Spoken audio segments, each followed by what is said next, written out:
بسم اللہ الرحمن الرحیم۔ شیخ محی الدین ابن عربی رحمۃ اللہ علیہ فرماتے ہیں کہ یہ حدیث ہم تک پہنچی ہے کہ جو 70,000 مرتبہ لا الہ الا اللہ پڑھے یا پڑھ کر کسی کو بخش بھی دے تو جس کو ثواب بخشا جائے گا اس کی مغفرت ہو جائے گی اور پڑھنے والے کو بھی بخش دیا جائے گا۔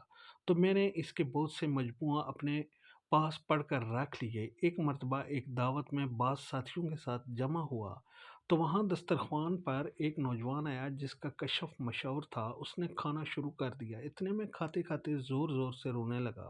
وہ رویا تو میں نے پوچھا تم رو کیوں رہے ہو حالانکہ دسترخوان پر اتنا عمدہ عمدہ کھانے کھا رہے ہو؟ اس نے کہا میں اپنی ماں کو عذاب میں دیکھ رہا ہوں، میں نے اس کی ماں کو 70,000 لا الہ الا اللہ کا ثواب بخش دیا۔ تو وہ نوجوان زور سے ہنسا تو میں نے پوچھا تم کیوں ہنسے؟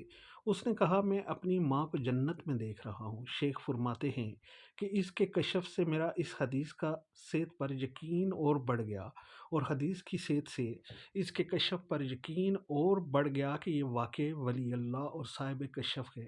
اسی طرح علامہ قرطبی نے اس کو نقل کیا، تاہم حدیث مبارکہ کی تصحیح و تضعیف کشف وغیرہ کی وجہ سے نہیں ہو سکتی، اس لیے اس روایت کو حضور صلی اللہ علیہ وسلم کی طرف منسوب کر کے بیان کرنا درست نہیں ہے۔ البتہ کلمہ طیبہ کے دیگر بہت سے فضائل حدیث مبارکہ سے ثابت ہیں، اور حدیث مبارکہ سے معلوم ہوتا ہے کہ یہ کلمہ ایک مرتبہ بھی اخلاص کے ساتھ کہہ دیا جائے تو انسان کی ابدی کامیابی اور کامل مغفرت کا یا بالآخر مغفرت کا ذریعہ بن جاتا ہے۔ لہٰذا اس کی نسبت آپ صلی اللہ علیہ وآلہ وسلم کی طرف کیے بغیر اگر مغفرت کی امید پر 70,000 مرتبہ کلمہ طیبہ پڑھ لیا جائے تو اجر و ثواب آپ کو ملے گا۔